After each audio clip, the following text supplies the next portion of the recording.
அன்பானவர்களே, இந்த உலகத்தில் நான் வாழ்கின்ற பொழுது 2 மிக முக்கியமான ஒரு காரியம்.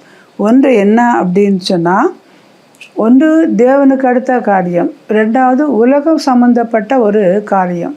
இந்த 2 பேருக்கும் நம்மால் ஊழியம் செய்யவே முடியாது இல்லையா? ஒரு தேவனுக்கு ஊழியம் செய்கிறோம் வச்சுக்கோங்களேன்.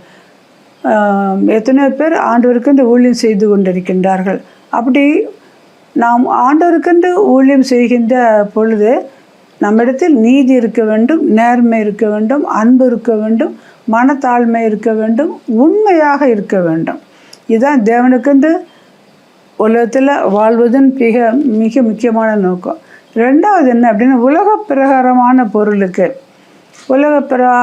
ஒரு பொருளுக்கு அப்படின்னா, நமக்கு தெரிஞ்சவங்க அப்படி இப்போ ப்ராக்டிக்கலாக எவ்வளோ பார்க்குறோம்ல, ரொம்ப அன்பாக இருக்கிறாங்க, அவங்கக்கிட்ட அப்படி ஒரு கிஃப்ட் அப்படி கொடுத்துட்டு பட்டாவாக மாற்றிடுறாங்க. இல்லாட்டி அவங்களே ரொம்ப படிச்சிருக்கிறாங்க, அவங்களே என்ன சொல்கிறாங்க, தான் கூட பிறந்தவர்களிடத்தில் இந்த அப்பா சொத்துக்கள் எல்லாம் என் பேருக்கு மாற்றி கொடுத்துரு அப்படின்னு ஈஸியாக வாங்கிட்டு போயிடுறாங்க.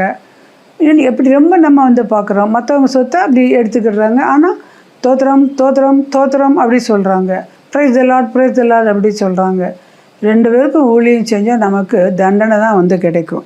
எனவே இப்படி செய்யும்போது என்ன ஆயிரும், ஒன்று என்ன அப்படின்னு சொன்னால், இப்போ ரொம்ப டிவியெல்லாம் அப்படி பார்க்கும்போது வருத்தமாக இருக்குல்ல, நியூஸ் எல்லாம் பார்க்கும்போது, பேப்பரில் வாசிக்கும்போது, ஒரு அம்மா அப்படி நடந்து போயிட்டுருக்குது, ஒரு கேர்ள் நடந்துட்டு போயிட்டுருக்கிறா, வாட்டில் ஸ்கூலுக்கு போகிறா, வேறு எங்கேயோ போகுது, ஒரு அம்மா 7 அம்மா நடந்து போகுது, ஒருத்தன் பைக்கில் வரான், உடனே செயினை பிடிச்சி இப்படி அத்துட்டு போயிடுறான் இல்லையா, உடனே மறைஞ்சு போயிடுறாங்க. இந்த அம்மா ஒரு 4 பவுன் செயின்னா எவ்வளோ மணி, அதுக்கு எவ்வளோ ஸ்பெண்ட் பண்ணி அவங்க போட்டிருப்பாங்க. அப்படி எத்தனையோ காரியங்கள், பிள்ளைகள் செயினை அத்துட்டு போயிடுறாங்க. அப்போது உன் மனசு எப்படி தோணுது, சும்மா ஒரு புல் பண்ணால் போதும், செயின் கையில் கிடச்சிருது. ஒரு செகண்டில், ஒரு நேரத்தில் 10 லட்சம் கூட கையில் கிடச்சிக்கிடுது. இது ஈஸியான காரியம். ஆனால் நானும் பார்ப்பேன், இப்படி தப்பு பண்ணவங்க தினமெல்லாம் நடக்குது. தப்பு பண்ணவங்க ஜெயிலுக்கு போகும்போது யாராவது இப்படி ஸ்டைலாக அப்படி பார்த்துட்டு போகிறாங்களா? எல்லோரும் என்ன பண்ணுறாங்க, முகத்தை இப்படி குடிஞ்சிக்கிடுறாங்க. தைரியம் இல்லை உலகத்தை பார்க்க இல்லையா? உலகப் பொருளுக்காக நீ ஊழியம் செஞ்ச பொழுது உனக்கு அதனுடைய முடிவு பரிதாபமாக இருக்கிறது. எல்லாருக்கும் முன்பு நாம் அவமானப்பட்டு போய்விடுகிறோம். யாராவது ஒருவர் சொல்ல முடியுமா?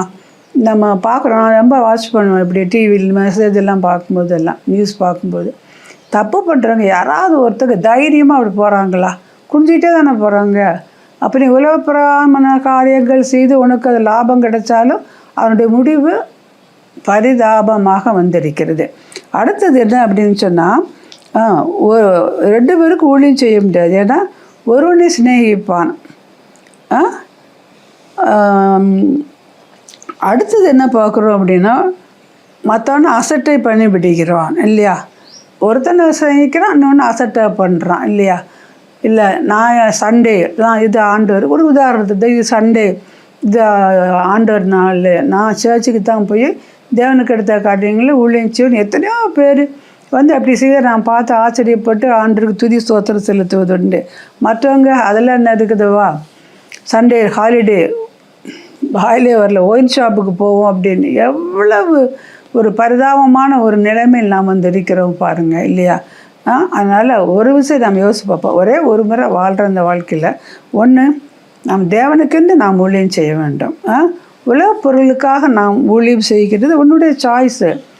ஆனால் இப்படி வேர்ல்ட்லியாக மற்றவங்க சொத்தை எடுக்கிறவங்க, மற்றவங்க பணத்தை எடுத்துக்கிடுறவங்க, மற்றவங்க ப்ராப்பர்ட்டி எடுத்துக்கிடுறவங்க, கள்ளத்தனமாக இவங்களில் யாராவது சந்தோஷமாக இருக்காங்களா அப்படின்னா பரிதாபமாக இருக்கிறது.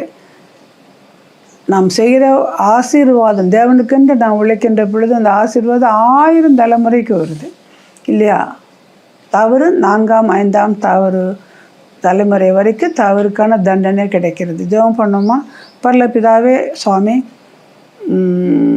நான் 2 பேருக்கும் ஊழியம் செஞ்சேன்ப்பா, சும்மா ஸ்டைலாக அப்படி பைபிளை தூக்கிட்டு சர்ச்சில் போய் அல்லையா அப்படி இப்படிம்பேன், ஆனால் ரொம்ப கணக்கு எழுதுவேன், மற்றவங்க சொத்தெல்லாம் எடுத்துக்கிடுவேன், இன்னும் எத்தனை எக்ஸட்ரா வேண்டாத காரணங்களோ செஞ்சுட்டு நல்ல பிள்ளைய மாதிரி நான் இருந்திருக்கிறேன். அந்த விளைவுலையை நான் இப்போ என் குடும்பத்தில் நான் பார்க்குறேன். என்னை மன்னி சுவாமி. நான் பணி செய்கிற வேலையில் இருக்கிற இடத்துல என் வீட்டிலே இருந்தாலும் ஆண்டவரே எங்கே இருந்தாலும் உமக்கென்று வாழ கிருபை தாரும், ஆசீர்வதியும். ஆமேன், ஆமேன்.